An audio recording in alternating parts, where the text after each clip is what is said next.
estructura de capital básicamente es la combinación de las diferentes fuentes de financiamiento que tiene una empresa. ¿Cuáles son estas fuentes de financiamiento? Básicamente la deuda y el patrimonio. Para ponerlo como en términos más coloquiales, pensemos, o en finanzas personales, por ejemplo, pensemos cuando vamos a comprar un apartamento. Cuando vamos a comprar un apartamento, tenemos unos ahorros, que es el patrimonio, y tenemos o vamos a un banco a pedir un crédito hipotecario, que es el componente de deuda. Entonces, la combinación de estas dos fuentes es lo que compone la estructura de capital para financiar un activo.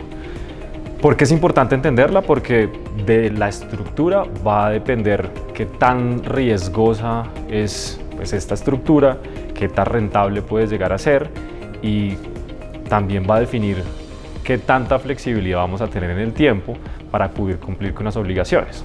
En el mismo ejemplo de la compra del apartamento, los bancos, como perfil de riesgo, siempre nos exigen que tengamos por lo menos un 30% de cuota inicial, que es el componente de nuestros ahorros o nuestro patrimonio, para que, por supuesto, no sea una estructura tan apalancada o tan endeudada, que es más o menos el término, y que podamos tener la capacidad como personas de cumplir con las obligaciones. Lo mismo si lo llevamos al caso de una empresa, pues es necesario que podamos gestionar esta estructura de tal manera que el perfil de riesgo de la compañía esté en línea con los objetivos que se tienen y que podamos, por supuesto, maximizar la rentabilidad. Hay, por supuesto, fórmulas, hay teorías, hay toda una teoría financiera por detrás, pero esto es un ejercicio dinámico, es un ejercicio que va a depender de la industria, va a depender del ciclo de la economía, va a depender de las tasas de interés y, por supuesto, de cuál es el objetivo estratégico. Entonces, básicamente lo que se debe buscar o cómo se debe tratar de buscar la estructura de capital óptima es básicamente a través como de un ejercicio de optimización. Uno debería tratar de, maximizar siempre la rentabilidad de los inversionistas, tratar, por supuesto, de mantener un perfil de riesgo en línea con el apetito de riesgo que tenga la compañía y, por supuesto, evaluar cuál va a ser la flexibilidad que vamos a tener en términos de liquidez, de solvencia en el tiempo. Hace 5 años, y como anécdota, el costo del capital, el costo del dinero era otro. Antes de la pandemia los recursos eran mucho más baratos, cuando uno iba a pedir un préstamo las tasas de interés eran mucho más asequibles a lo que son hoy. Entonces, cuando corríamos esos ejercicios de optimización hace 5 años, el análisis nos decía que debíamos tener una estructura un poquito más apalancada, deberíamos estar más cercanos a tener un apalancamiento cercano al 35%, muy pegado al límite que teníamos en ese momento, pero hoy, cuando el costo del capital se ha incrementado, todos lo hemos visto, vamos a pedir un préstamo y las tasas de interés están mucho más altas, ese ejercicio de optimización arroja otro resultado. Básicamente lo que nos está diciendo es, con este nuevo escenario en donde el costo del dinero es más alto, usted debería desapalancarse, es decir, pagar la deuda y tener una estructura menos endeudada. Y es lo que estamos tratando hoy en día, propendiendo por disminuir el monto de apalancamiento. Pues básicamente hay dos líneas, hay unas razones de apalancamiento, que básicamente hay muchas, pero me centraría en 2. Un anglicismo que es el loan to value, que básicamente si lo tradujéramos es como préstamo valor, pero lo que mide básicamente es cuál es el monto de deuda sobre el valor del activo. En el mismo caso que ponía hace un momento de la compra de un apartamento, si yo, por ejemplo, compro un apartamento de 100 millones de pesos y tomo 30 millones de pesos de deuda y los otros 70 millones de pesos son mis ahorros, me va a decir que tengo un loan to value o una razón de apalancamiento del 30%. Si tuviera 50 millones, pues va a subir a que es 50%. Esa es como la primera métrica. Va a variar de industria a industria. No hay un punto exacto en donde decir 30 es bueno, 50 es bueno o 20 es malo. Va a depender nuevamente de muchos factores de la industria, del ciclo económico, de las tasas de interés y del apetito de riesgo que se tenga. En el sector inmobiliario, generalmente las estructuras son más apalancadas. En el caso del PEI, tenemos un límite de apalancamiento del 35%, que es muy saludable, es un nivel que en comparación con la industria, tanto en Latinoamérica como en Estados Unidos, incluso está por debajo. Hay esquemas de fondos inmobiliarios que pueden ir hasta el 60%. Nosotros tenemos autoimpuestos el límite del 35% y es donde queremos empezar a reducir ese monto de apalancamiento. Una segunda razón de apalancamiento adicional del loan to value es la deuda neta sobre EBITDA. Básicamente es el monto de la deuda menos la caja sobre el EBITDA, que básicamente es un proxy de la generación de caja de una compañía. Pero depende de industria a industria. En el caso del sector inmobiliario, nuevamente por ser estructuras más apalancadas, los niveles de deuda neta EBITDA siempre están rondando entre los 4.5 hasta las 6 veces. Liquidez, solvencia y rentabilidad terminan siendo como una triada y se soportan de la estructura de capital.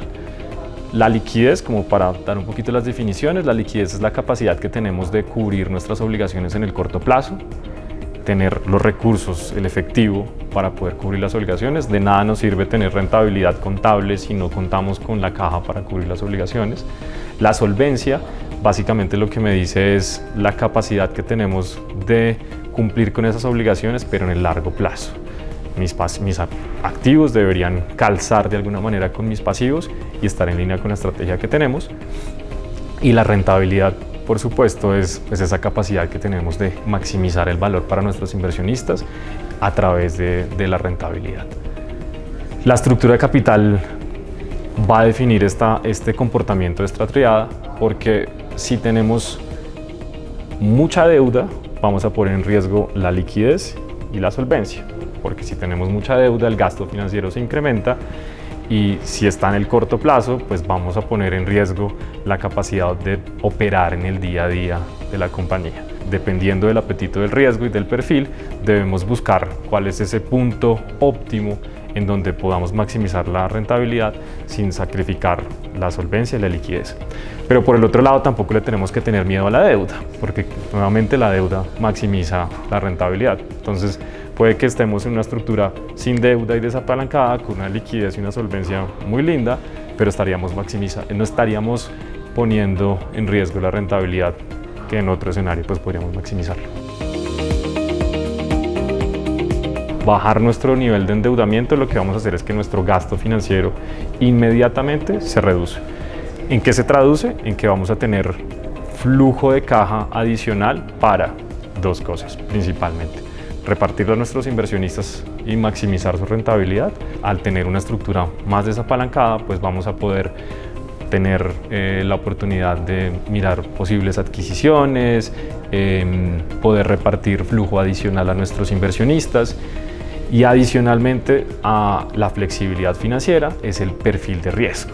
Al tener una estructura más desapalancada, como ya lo veíamos anteriormente con las razones financieras, pues vamos a tener unas razones de cobertura más robustas, y el sector financiero en general y los inversionistas nos van a percibir como una opción de inversión menos riesgosa, que debería traducirse en que los bancos nos presten o le presten a una compañía en general con unas tasas de interés más bajas, y que adicionalmente los inversionistas perciban este perfil de riesgo menor, como también a través de mayor apetito en la inversión, y que el costo del capital o del patrimonio también se disminuya. La emisión de títulos es la manera que tiene el vehículo de levantar capital, de levantar el componente del patrimonio de los inversionistas. Históricamente, el 100% de los recursos provenientes de las emisiones de títulos han ido a el pago de deuda. Y eso va a redundar en dos cosas: en que nuestro apalancamiento va a pasar de estar más o menos en niveles hoy en día cercanos al 34%, a ubicarse en algo más cercano al 28%. Eso pues va a tener un efecto a nivel del perfil de riesgo del vehículo. Y el segundo efecto, y el más importante, es que pues al día siguiente de hacer el abono de capital a los bancos, el gasto financiero que tendrían esos 500.000 millones de pesos se van a liberar dentro de la generación de caja del vehículo. Ese flujo adicional, pues vamos a tener la posibilidad de, uno, distribuírselo a los inversionistas para pues maximizar su rentabilidad. Yo creo que eso es algo bien importante porque eso ha sido uno de los pilares fundamentales de la inversión en Pay, y es la generación de caja. No olvidemos que este es un vehículo de rentas que debe distribuir la gran mayoría de sus recursos a los inversionistas. Entonces, por supuesto, liberar de alguna manera esa presión por el lado del gasto financiero, pues va a redundar en que vamos a poder de manera recurrente distribuirle un mayor flujo a nuestros inversionistas. Y por el lado del perfil de riesgo, esperaríamos redunde en que en general las calificadoras, los bancos y los inversionistas en general pues vean un perfil de riesgo más bajo, y por qué no pueda redundar en la reducción de tasas de aquí en adelante para tal vez ver opciones de crecimiento rentable, porque adicionalmente al tener una estructura que no está tan apalancada, pues vamos a poder ver alternativas de inversión que de pronto en un momento en donde estemos más apalancados, pues no vamos a poder verlas con tanto detenimiento como cuando tengamos ese espacio adicional. Lo que se hacía era tomar 100% de deuda para comprar cualquier inmueble. Entonces, si este inmueble costaba 100 pesos, íbamos al banco, pedíamos 100 pesos de deuda y comprábamos el inmueble. Unos meses después hacíamos un proceso de emisión de títulos, que es el levantamiento de capital o de patrimonio, y levantábamos exactamente los 100 pesos y le pagábamos los 100 pesos al banco. Entonces pasábamos de estar en una estructura que estaba 100% apalancada en un momento, y luego al levantar el capital estábamos apalancados al cero. Entonces siempre estábamos como fluctuando en este 100, 0, 100, 0, pero cuando uno ya tiene un nivel de deuda y un nivel de activos, debe propender por tener una deuda de largo plazo con una estructura de capital óptimo, porque como le hemos hablado, la deuda no es mala, la deuda es buena, administrada bien y dirigida de manera estratégica e inteligente para el crecimiento rentable de un negocio.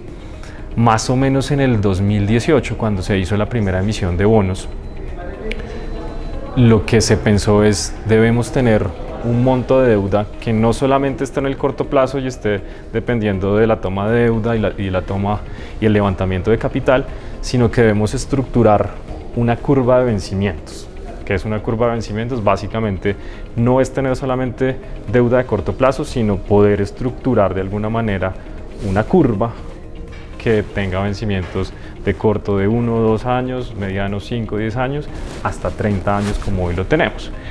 Eso lo que nos hizo fue hacernos una pregunta, y es básicamente: ¿cuál es entonces ese nivel de apalancamiento o más bien la estructura de capital óptima que debería tener el vehículo en línea con tener una estructura una curva de vencimientos de largo plazo? Queremos volver a los niveles de apalancamiento que hoy en día nuestros modelos de optimización están arrojando como que es el nivel más sano en el que deberíamos estar, y por eso creemos que con la emisión entre 300 a 500.000 millones de pesos podemos entrar en ese rango del 25 al 30%, que nuevamente maximiza la rentabilidad a largo plazo de los inversionistas y también maximiza la generación de caja para ellos.